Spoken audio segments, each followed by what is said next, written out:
खुलुमबाय गिबियावनो बयनिसिमबो आंनि गोसो गोरबोनिफ्राय अननाय खुलुमनाय सिबिनायखौ जासिग्रोनाय जाबाय। दिनै आं नोंथांमोननि गेजेराव दोंसे खन्थाइ लानानै फैदों। आसा खालामदों नोंथांमोना खन्थाइखौ दान्दिसे खोनासंलांगोन आरो खोनासंनायजों लोगोसे बयनोबो हाजासे शेयार खालामनानै होगोन। बे खन्थाइनि मुंखौनो लादों आं आंनि गोरबोनि देराव मोदैनि दोहौ।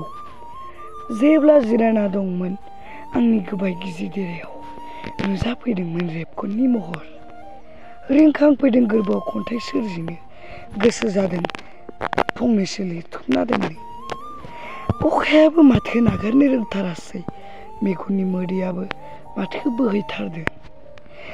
आंनि गोबाय गिजि देराव माथो रिंखांफैबाय फंसे बाथ्रा। अखाया एसे गाखांबाय, अखा खोरोमनायनिसो माथो सोदोब फैबाय। अखाया एसे गाखांबाय, अखा खोरोमनायनिसो माथो सोदोब फैबाय। अखा खोरोमनाय सोदोबानो गोरबोआवसो दोनलांबाय माथो दाखा जोमै। आंनि बे गोबाय गिजि देराव दानदिसेनिल' सोलेराव थालांमारबाय गोरबोआवसो दाखा जोमै, दाबो रिंखाङो रोमै रोमै।